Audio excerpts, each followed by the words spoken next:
I love comparing tones between different amp modelers and even comparing amp modelers to real amplifiers. But in my opinion, a very under-discussed and underappreciated feature of amp modelers is their ability to operate as an audio interface in a recording situation. So today I want to take a look at two specific amp modelers, the Line 6 Helix and the Fractal FM9. I want to talk about the advantages of using devices like this as your principal audio interface, talk about some of the challenges, and even compare the two. If you're into recording or perhaps evaluating different gear to upgrade your current recording situation, well, you're definitely going to want to join me today.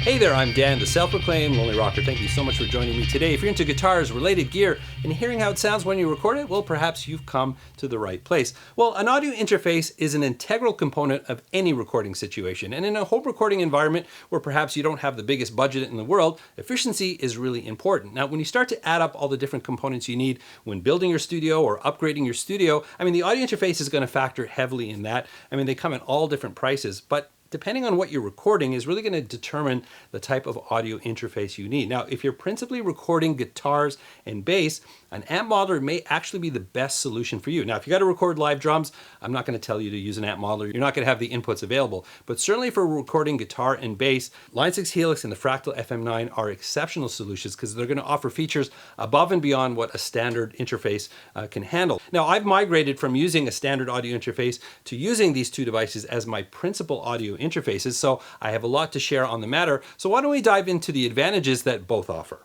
All right, let's get into audio interface features. Keeping in mind, we're not talking tones today, but there's no shortage of that on my channel. I have a growing library of amp modeler content on both of these devices, ToneX, other budget options. So I'll put links in the description. You'll see the occasional card above my head if you're craving some tones today, but we are talking about the audio interface features. Let's start off with the common features that these two share, benefits of both of these devices when using them also as an audio interface. And a big one for me is something we call direct monitoring. Now, as this is an audio interface, it's still an amp modeler, and we are recording guitar tones, which both of these are capable of doing. But because the audio interface is built into the amp modeler, we have speaker outputs on both devices that we connect directly to the speaker monitors in our studio. So whatever we're playing through the amp modelers, we're hearing directly off of the amp modeler. Now, the benefit of that is if you're using a standard audio interface, and let's say you're plugged your guitar directly into the interface and you're running through a plugin in your DAW, the signal goes in analog, it converts to digital, it runs through your DAW and any processing, it has to come out again, it gets converted again, and you're going to have what's called round trip latency. Now, depending on your system, this is going to be different for everyone, but I find as I get deeper into a project, sometimes the latency kind of gets worse and worse. But in this case, because those amp tones are built into the amp modeler, audio interface is included in that package, and we're hearing what's coming right off of the modeler, it's like plugging into an amplifier and just hearing it in real time without any latency. It's going to give you the best feel, which will translate into the best performance. And I think that's an optimal situation when recording, and you have that benefit on both of these devices. Another big benefit when using devices like this as an audio interface, the features that both of these devices share, is the advanced signal routing capability. Now, both devices do connect to your computer via USB like any other interface would.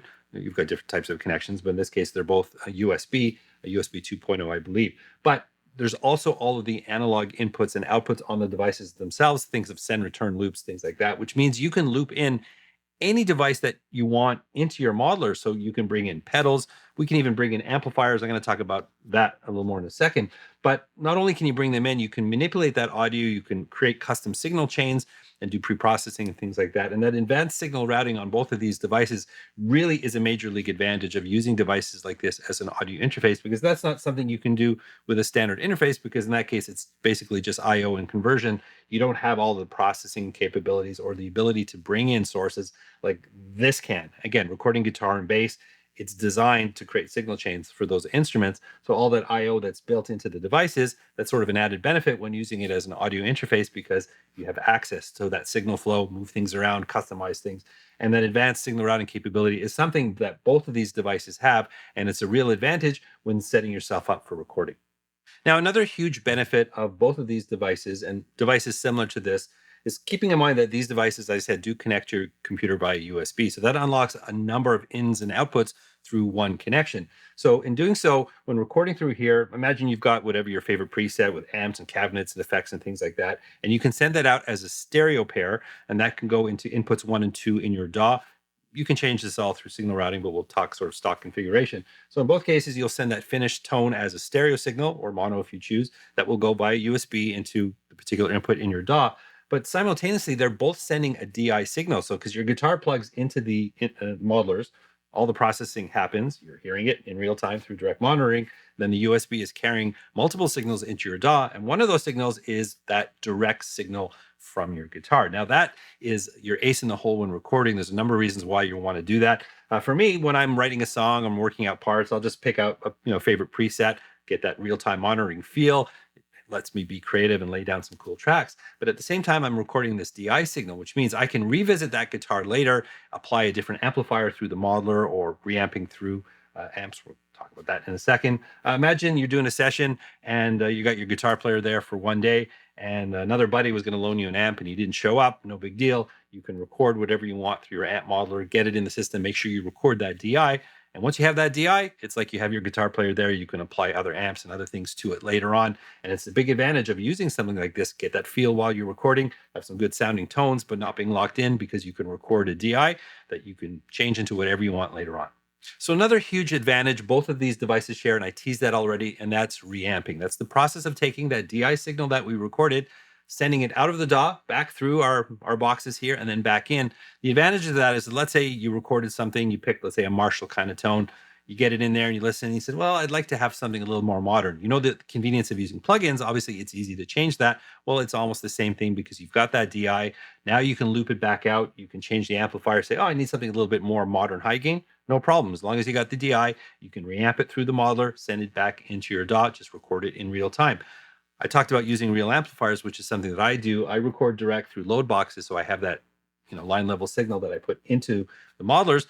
I can reamp through real amplifiers. Again, I'm doing that with just the modelers themselves. I'm not using any additional equipment, so you don't have to buy additional DI boxes and things like that. Yeah, there are advantages to doing that when you get deeper and deeper into that process, but you can do that with both of these devices without any additional gear, providing that you have the DI box capability in your amps over here. And it's a great advantage, again, of using this, where you can record the amp model tones, you can replace with different amp models, or you can run it out reamping through real amplifiers. And that's an amazing advantage, especially if you need to record something and the amp's not there. You can always bring it in later. You're never locked in. Hey, just interrupting myself. I'm actually in editing right now, and I realized there's an important function that both of these devices share that I forgot to include in my main list, and that's MIDI in and out. Now, I'm not a big MIDI user myself, but if you do require MIDI, that's generally an important function of an audio interface, and it's not something that you're going to sacrifice on either of these devices. Just wanted to mention that. All right, back to the main list. So the next advantage that both of these devices share, and it's a little bit off the grid, but kind of related, is the fact that we've got these boxes here that are just loaded with effects.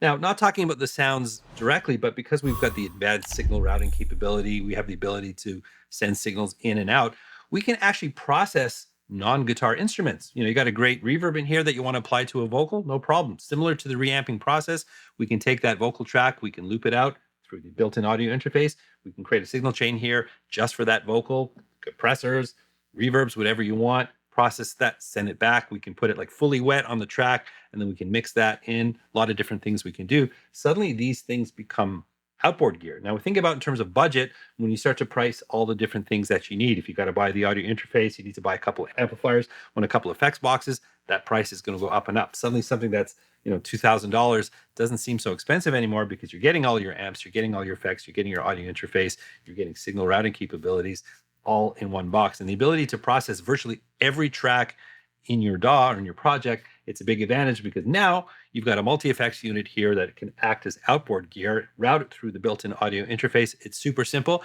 and an extremely powerful feature to add to your home studio.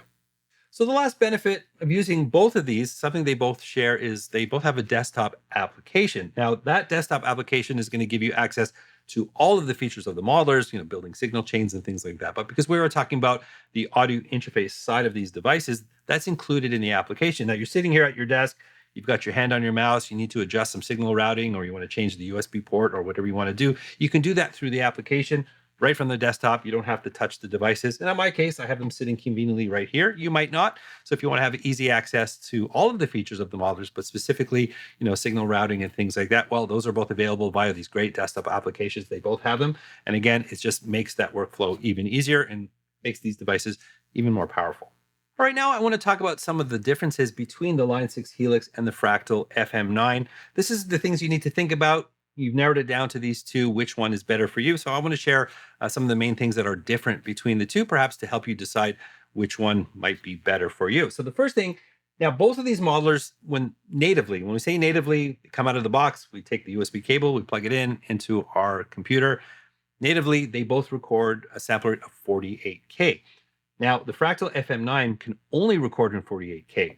That's it. As I said, natively, the Line 6 Helix also records in 48K, but there's a driver that you can install for both Windows and Mac, which will unlock the other sample rates from 44.1 up to 96K. So in my case, I generally record in 48K for my own projects. If I do need to record in a different sample rate, well, I obviously have both devices here. I also have other audio interfaces. But if you only have one, it may be something to think about because you only have 48K with the Fractal. So if you do need those other sample rates, well, the Helix is going to offer you a wider range of sample rates. And it's a big difference in features between the two if that's something that you need. So another big difference between these two devices is the Fractal FM9 has balanced connections and the Line 6 Helix doesn't. Now, there's no sound quality difference in terms of, connecting peripherals and things like that. But where the difference really lies is balanced connections tend to help eliminate more noise. And we are talking about potentially using amplifiers, and they can be a little bit noisy. So with the balanced connections plus, the Fractal FM9 has their humbuster system. So that's just a whole system that helps to knock out some of that noise. I've actually tested one of my noisy amplifiers, reamping through both of these devices, and it was definitely a lot cleaner on the Fractal FM9. Now, again, you can use external devices to clean up noise and then run that into the Helix. So it's not like you can improve that situation. But again, if we're talking about having one device covering off all the things that you need, I think it's a big advantage for the Fractal FM9 with its balanced connections and the humbuster system. It just really helps knock out a lot of noise, especially if you're recording analog equipment. Now, another difference between these two devices, and this is really my opinion and my experience in using both of them. Now, I've talked about all the signal routing functionality and capability of both devices. Now, if you're the kind of person that likes to work hands-on the device, I have to give the edge to the Helix. It's one thing about the whole Helix ecosystem and the way it all works. I find it's just so intuitive and so easy to use. I mean, right on the device, I can create signal chains, I can adjust my routing, I can do it right here pretty simply. And I find that I do it more often on the device, whereas with the Fractal FM9, 99% of the time I'm using the desktop application. Just for my mind, it just seems to work a lot easier. But I know a lot of people agree with me that it's one of the advantages of the Helix system. And I think it's one of the most copied systems out there. It's a testament to how good it is, very intuitive. And I love the hands-on capability of the Helix, and I have to give the edge to the Helix. So another major difference between the two devices, and this is a pretty big one, is that the Helix actually has a microphone input with phantom power. The Fractal FM9 doesn't. Now, if you need to record vocals or if you're doing voiceover work, and again, you can only have one device and you want it to do as much as it can without having to bring in additional peripherals and equipment and things like that, you have the ability to hook up a microphone to this. You've got phantom power, so if you've got a condenser microphone, it's all taken care of within the Helix. The Fractal FM9 does not have mic inputs. Now, if you wanted to use microphones with this, you would need an external preamp, and then you can take the line level from that and run it into the Fractal. Not a big deal, simple to do. If you already have one, then it doesn't have to be a consideration. But if you want a device that's going to cover off all of those things, I think it's a big advantage for the Helix as well, having that microphone input. It's just another dimension and another thing that it can do as an audio interface. It can accept different microphones, and especially condenser microphones where you need phantom power. So again, another advantage for the Line 6 Helix. And lastly, what I want to touch on again, it's that thing that's a little bit off the grid, but again, a big benefit of using both devices and having access to effects that you can use to process virtually every instrument in your project. But I have to give the edge to the Fractal FM9 in terms of the effects. Now, there is more DSP processing in this versus this, and I just feel some of the effects, I don't know, I just gravitate to them more often. This is not knocking the Helix at all, because there's a ton of amazing effects built into the Helix. I just find that I drift a little bit more to the FM9 at times. I just love the effects in here. And again, having access to those effects through my audio interface, I can send them wherever I want. I can process them later. I can add them to other instruments. And I just find there's just more reverbs and delays and things that I just love to use. I find I use them more often from the Fractal FM9. So if you're really focused on wanting to have a lot of great effects that you can use, obviously with your guitar tracks, but also effects that you can use to process later, kind of as outboard gear, I'm going to give the edge to the Fractal FM9. So what's my final verdict? Well, really, it comes down to what you need, and it's really important. Now, looking at these two devices, to sum it up, the Fractal FM9 to me is that pure, absolute guitar processing box. Great audio interface. Obviously, great amp models, great effects. If you want to do reamping, the whole humbuster system, the balance inputs and things like that. If you're recording 99% of the time, all guitar, bass guitar, I think the Fractal FM9 is an amazing choice. Now, you're giving up some features that the Helix has, but if that's truly is your focus, you can make that up with external peripherals. It's not like you're locked in. It just means you're going to have to invest in some other things.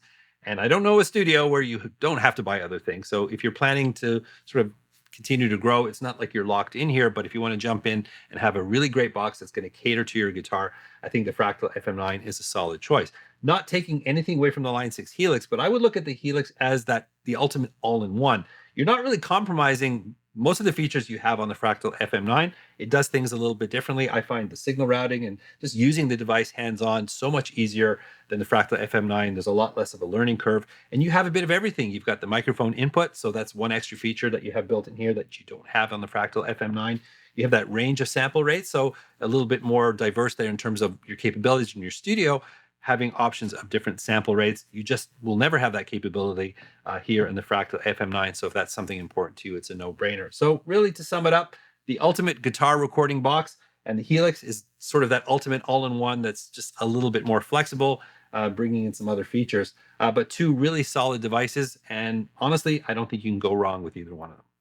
Well, there you have my look into using amp modelers as your principal audio interface. I hope I've provided some good information, at least some things to think about. The most important thing is always choose the device that's best for you. I'm here providing my experiences with you, just trying to give you some information the best I can, but remember, that's based on my personal experiences. You really got to evaluate your needs and choose the device that suits your personal needs. These are both great devices.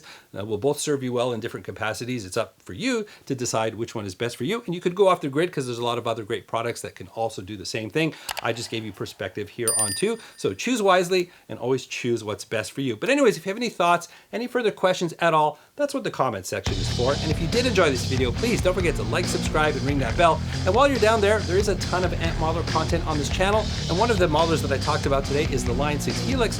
What did my first few days or month or whatever look like when I first got mine? Well, I got a whole video about that. That's right here. Perhaps you'll check that out. And remember, you don't need a band to rock and roll, and I'll catch you in the next one.